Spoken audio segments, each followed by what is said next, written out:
Good morning, everybody. This is Ricky, and welcome to Hope for Today. Happy Thursday. I got my coveralls on because it's still Marriage Week at Hope for Today, giving you the 5 P's for successful relationships. But married or single, this is a hope for you, because all of us have relationships on some level, whether marital or dating or friendship or colleagues at work. We all have relationships, and these are tried and true biblical principles that will help us thrive in our relationships. We've talked about marriage as a posture. I got to show up to work. Marriage as a position. I got to watch over it to monitor its health. Marriage as a promotion. I leave former relationships to prioritize this lifelong relationship of our marriage. And fourthly, marriage has a process. Marriage has a process.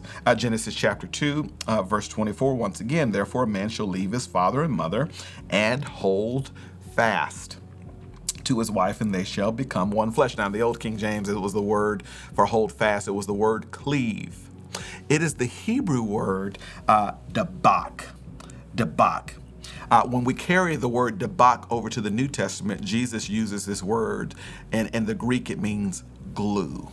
It's this idea of oneness, that when I leave father and mother, I cleave, I hold fast, I dabak, I glue myself to my wife, which means because God has made a lifelong, eternal commitment to me, I'll make a lifelong commitment to my spouse. And since God don't leave me, I'll reflect his glory by not leaving you. And since God don't leave me even when I do dumb stuff, marriage means even when you do dumb stuff, I won't leave you. I'm reminded of the old story of the young man who got married, and he walks down and there he is with his wife, and the preacher takes him through all of the vows, and they have a glorious wedding. But later on in the reception, the man who just got married is crying. And the preacher comes over to the man and says, son, this is the happiest day of your life.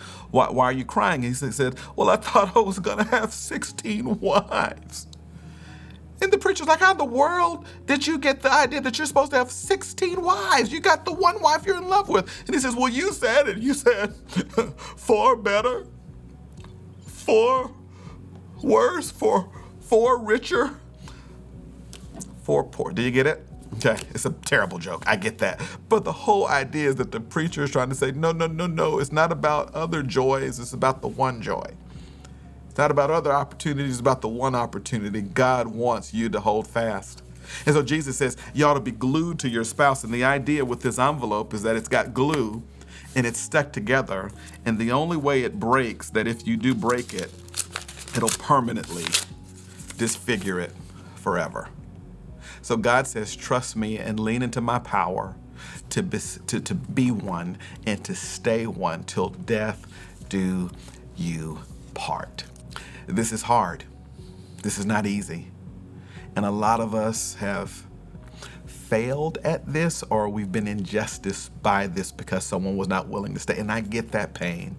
But for those of us who are still in it, God says, try me and lean into this covenant. This is why me and April don't talk about divorce. We kind of covenanted when we dated. You know what?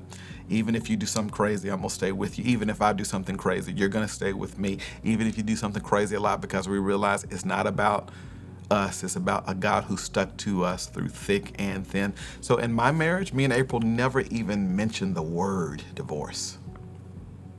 Now, we speak of murder all the time, but we don't speak of divorce because we're trying to do what God said a marriage can be. And I'm praying for you in your marriage that it can be what God wants it to be. I'm praying for you in your relationship that it can be what God wants it to be. And the process is sticking together. That's Hope for Today. I'll see y'all next time.